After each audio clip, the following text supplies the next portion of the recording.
Yeah, it's happy hour here. Ah, It's always happy hour with It's Leandro. Happy hour, yeah. I send you a big hug through the virtual airwaves. ah. Oh my gosh, I'm so excited to see your apartment. I see the one of your paintings back there. Holy moly, it's beautiful. That's actually created during this craziness. That was the last piece, one of the last pieces that I worked on. I was telling Jani when she showed me your work, I was looking at your website and I was looking at the body of work from when you started putting up on your website. Huh? Because obviously you were an artist before that, but Right. that's a different story. But I was telling Jani, it looks like when you look at an artist's work and you see the progression and you sense that somebody is in their groove, so to speak, I feel like you've gotten there. What's your take on it? Thank you. I think so too. I feel. I mean, I've always kind of been in the groove, so to speak, because I've never given up. I mean, I've never.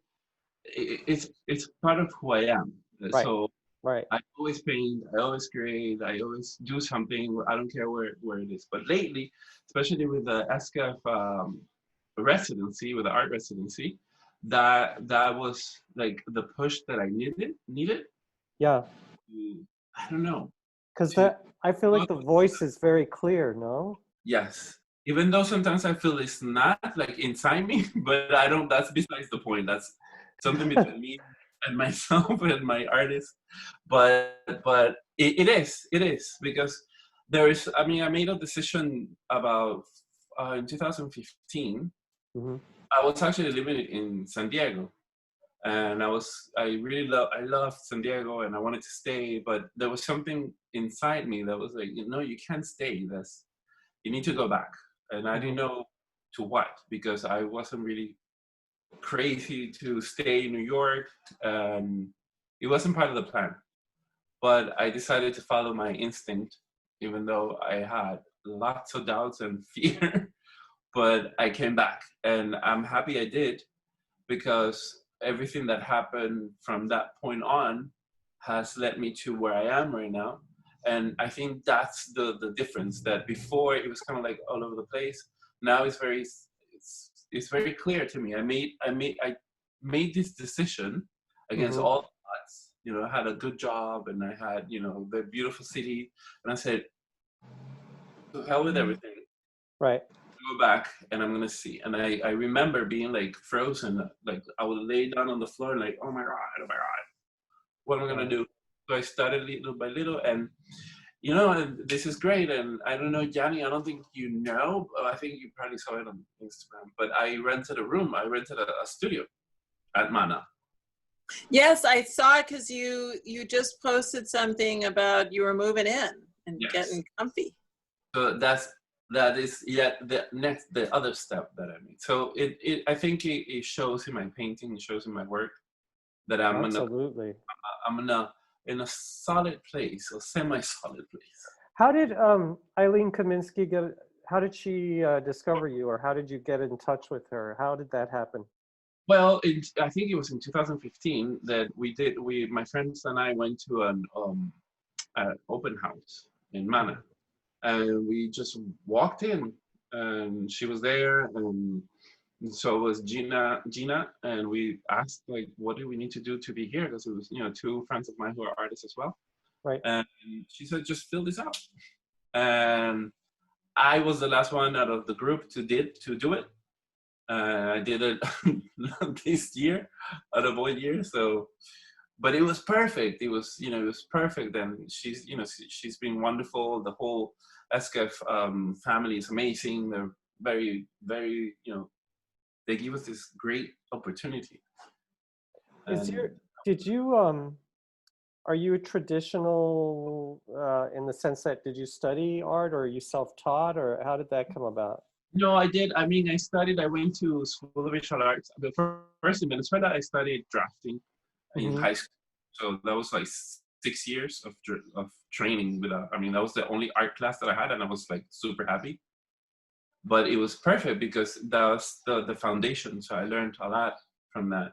Then I came to New York in '92, and I went to School of Visual Arts, and it was kind of coming and going, coming and going. I never really did get my degree, but I studied a lot, and I then began again in Hunter College, and I don't know, it was just life happened. So I moved to Germany, but yeah, I took my classes, but I'm very curious, and I'm very like to explore. So I push myself a lot.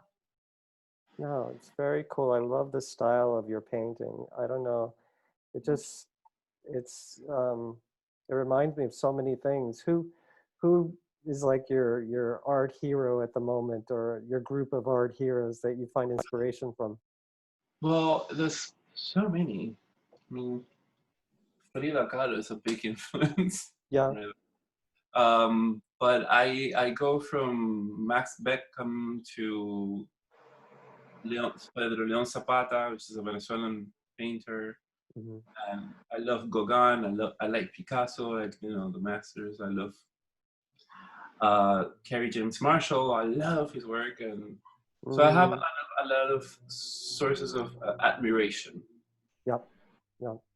And did you find that you could only work on a large scale when you started doing art? Was that you knew that you couldn't, or do you do small scale? I do small scale. You do? Yeah, the large work is kind of new. Really? But like a lot of people kept asking me, like, do big, you gotta do big. I was like, okay, one day. So I've done a couple of big ones in the past, but I usually do like medium size to really small, postcard size. You have those wonderful little postcards you've been doing. Yes, I got two here. I have two here. Oh, those are so cool. These are interventions that I'm doing. So this is Rembrandt and this is Degas. I don't know if you can see this very well. So nice. I've been since the whole quarantine began.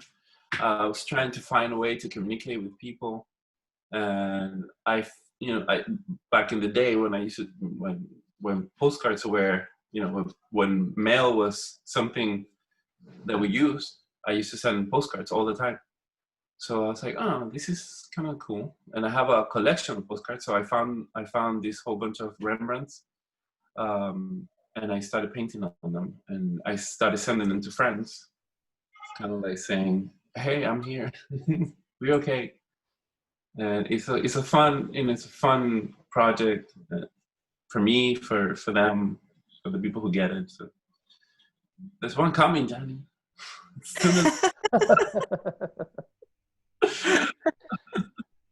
So I like to do stuff like that. It's kind of like to people through art, which is I think is the most important thing. I actually have something else and I didn't think to get it handy, but I can always go and get it. But I have the thing that you made that day that we were at the not 107 Time Gallery, when you were doing those little like portraits, the quick drawing that you did, the automatic drawing. Yes. Yeah. I remember. Yeah, I made yours. Those are fun. I like those. And he does it in a very specific way, Eugene. That he doesn't look at the page. He looks at you. And so, oh my gosh, he's literally just talking to you. That's the whole point, getting lost. That's great. Oh my gosh. It's really incredible. Yeah, it's kind of like, that's something that we learned in college. It's like tracing what was it, blind drawings. They're called blind. Yeah, that's what it was, blind. So just look, you look at the subject, the person of, whatever it is that you're drawing, and look at the paper. And I do it where I don't actually lift the pencil, so it's always touching the surface, and I just imagine the pencil, going around the person's face and the eyes and the nose, and it's very intimate. That is so amazing. And it's always very nice, and so sometimes very surprising that the person really actually looks like them, even though it's all distorted. There's always some similarity, and it's for me it's a great exercise. To me it was like an exercise, to lose my wrist and get it. But it's also an exercise on spontaneity and being free. It's like, and the most recent work that you did, the characters that you have in there, the imagery, where are they coming from, and how are they sort of evolving? What's the story behind them? I started that painting a while ago. And with some of my paintings, I don't really have an idea what I'm doing. So I just go to the painting, to the surface, and I start drawing. And with this particular one, I decided to do, it's called Te Quiero.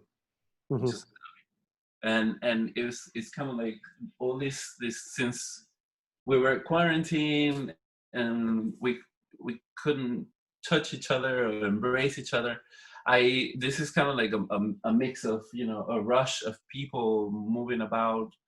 And the stories, sometimes they come to me later. There's the series in Mana is very specific. I know what this whole series is about, but a lot of my work is very intuitive. So I let go. Technically, basically, I just let go and I experiment. I let the painting take over, and the whole process take over. But most of my work is I think 99.9% of my work is all about the human experience and how we interact, how do we relate to each other. And I like to say that I'm a storyteller, and I use painting to tell the stories. And the stories usually are, you fill in the story sometimes, like the viewer comes in and they add their own story to the painting because they see things that I cannot possibly know. And I think that's the most important part for me, that the viewer, when they see the work, they can find something that sparks either a memory, an emotion, and then they can kind of create their own story there. Do you find yourself looking at your paintings later and saying, oh my gosh, you find references like, that face reminds me of this person or that lady that I met or this man that I met? Or yes, and if I don't, somebody will, because because said to me, I have this painting, and he said, who is this lady? It was a woman, and she was kind of like looking forward, and they had like a bird. Anyways, it was I liked the painting a lot, and I said, I don't know, someone from my imagination, and she's like, no, that's my mom. And I'm like, oh my God, that's my aunt. It was my aunt. It looked so much like my aunt when she was young, but I didn't, he saw his mom. I was like, that's my mother. And then actually when going through the old pictures, I was like, yes, that's my aunt with this.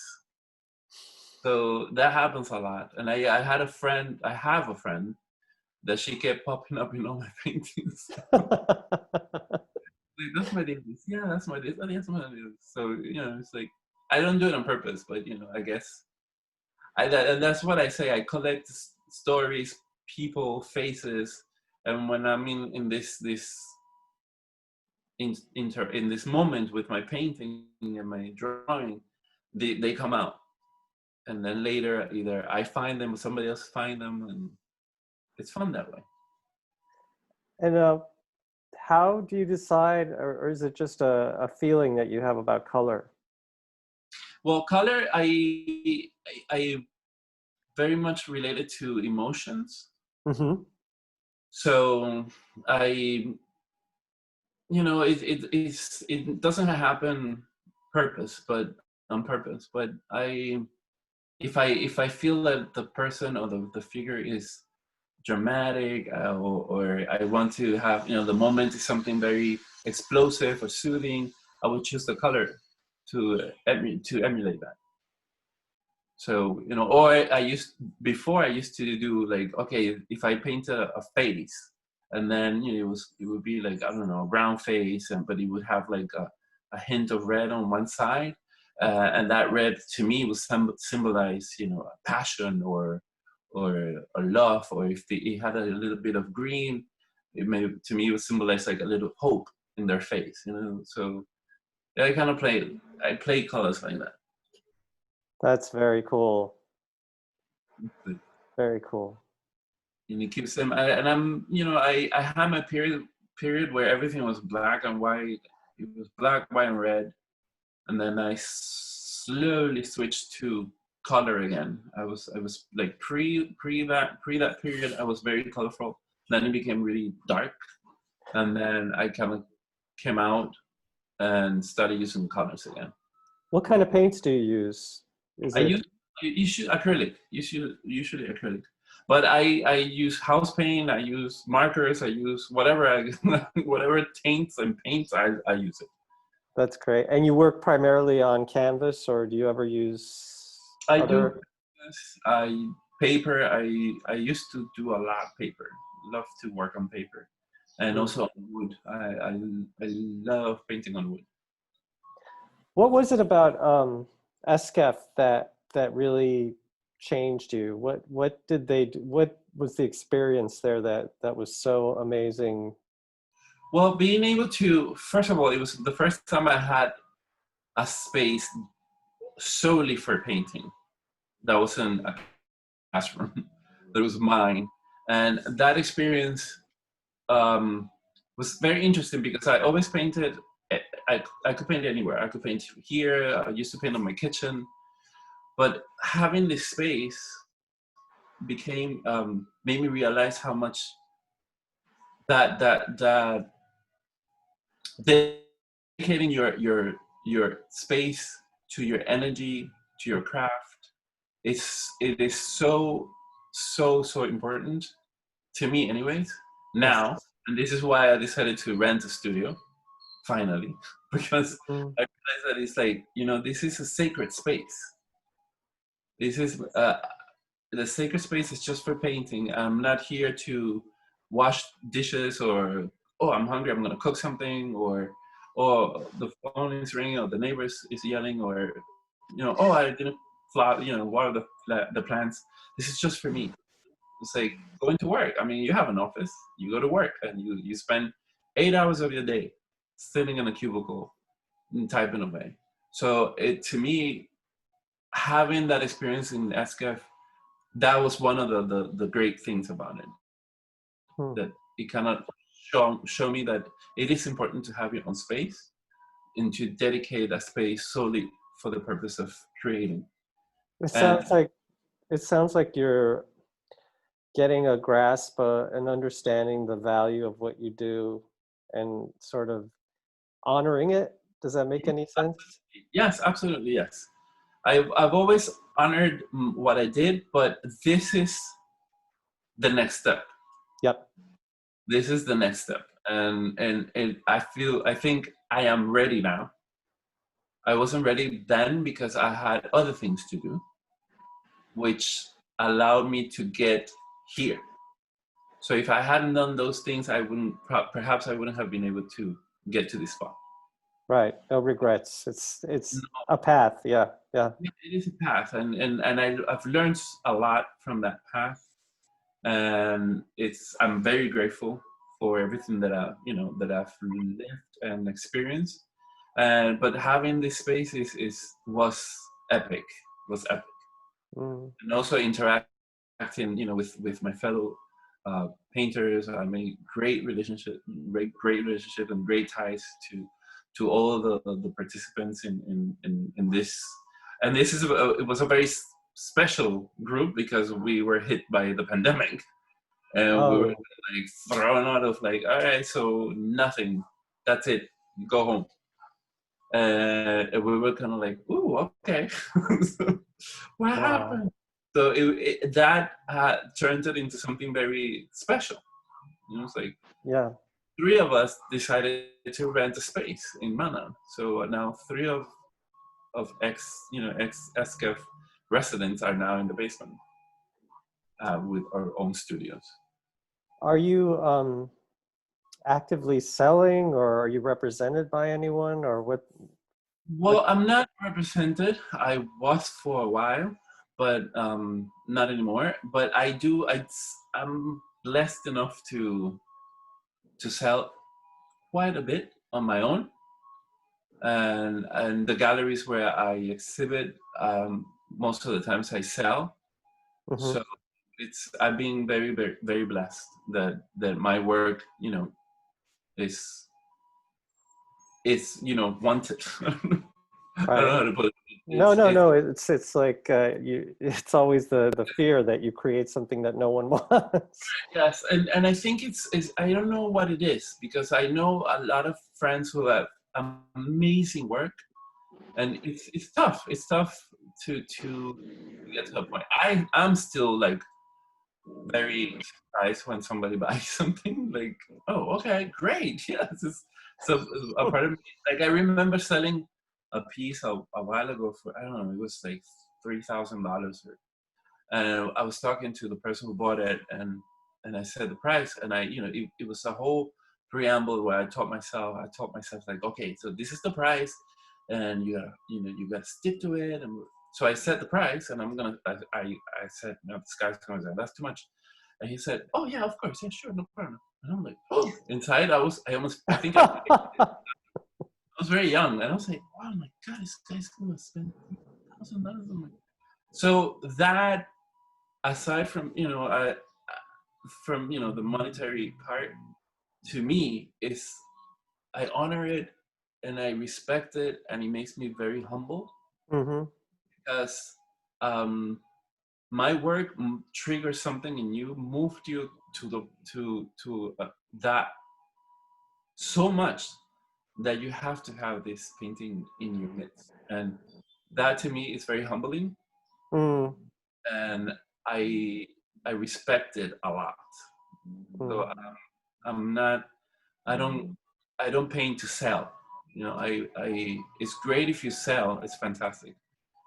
But I paint to give you, whoever it is that is watching the painting, Mm. some sort of epiphany, or some sort of feeling of that you have arrived at somewhere, and that you need to have this in your house. And I don't know if I talk to you about this, Yanni, but I've had experience where someone bought a painting in Germany, and she said to me that she wanted that painting in her house because it was a painting of a woman, because she wanted to have the strength that woman had, and she didn't. So maybe having her in her house would give her that strength. So to me, it was kind of like, all right, so I need to respect this. I need to respect this, because this is not just selling a piece of work, selling an art, a painting. This is more than that. There's a lot of power there. It's really amazing. When you and I met, when I was writing the blog post, me some of the responses from people, I had said to you that it's something that I know, but that sometimes, very often, really surprises artists who I see this in. That real, the power that artists have is that they're healers at the best. Like when they're really working from that place that I know that you're working from, because I've seen your work, it has that powerful impact on people, because it's something that is so deep within you that you're bringing out into the world, and that thing that you're bringing out into the world is then meeting the spirit in somebody else, and it's helping them. And this woman that you described, in her situation, it was about helping her to feel stronger and helping her to feel a certain way that she wanted to feel. But any number of things can be going on with people when they see work like yours that is coming from that deep place. And I think, it's always very funny to me when I have conversations like we did, because I'll say, well, artists are healers, and they kind of look at me and they're like, yeah, like they kind of don't get it. And they don't see themselves in that role. They're just kind of like, well, I'm doing what I do. And in that process, it's such a powerful thing, but it's also tied into that beautiful humility that you have, because if anybody goes out there and says, I'm a healer, they're not, I mean, it's not to say that they're not, but it's also that thing that the place that. Yeah, I completely get the point, because that's the ego speaking. So it's I shy away from those kinds of statements, to be the least. But I think we as artists, I mean, we all have different roles. We paint for different reasons, and yeah, I don't think I see myself like that as a healer, because I don't. I think I see art as a healing expression, because it's helped me with my own things. So that is great. But I paint because I really find myself that I understood that this is something that I came to this world to do, and it is what makes me the most happy. It what gives me joy, and it helps me channel my things, and sometimes it's very conflicting, but it's to me it's way, I don't know. I'm lucky enough blessed enough to have parents to foster this from a very early age, that never questioned it. So I was allowed to create this world for myself, where I feel very comfortable, and I feel very happy, and I embrace it fully, without ever questioning, like, oh, you should be a banker. No, and it's something that it's always at the forefront to me. And I don't know. I use I like to think that I use my work to speak to people, even though I don't necessarily believe that it's not like, no, it's not a preconceived conversation. It's just like I want people to be able to look at a piece and feel that they can talk about it, and they can go on and on and on talking about it. To me, it's almost like you're writing with paint. That's fantastic. Yes, that's great. Because that's how I see it. Like there's stories to tell, and believe me, it took me a very long time to come to this realization that painting to me was like storytelling. And then I realized that all my life I've been exposed to either people who told stories, or I ended up listening to stories, and I work as an interpreter. So I listen to people's stories and interpret them. So that's the common ground in my life. I tell stories in and outside art.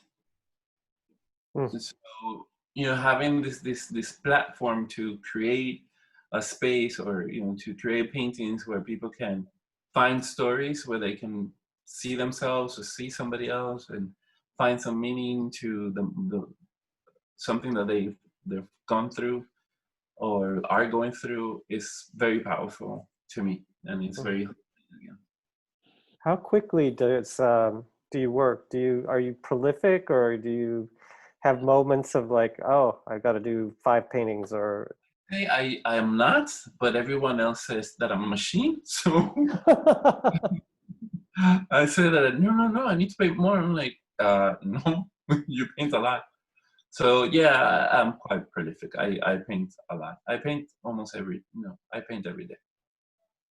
Even if it's just one line, I do something every day.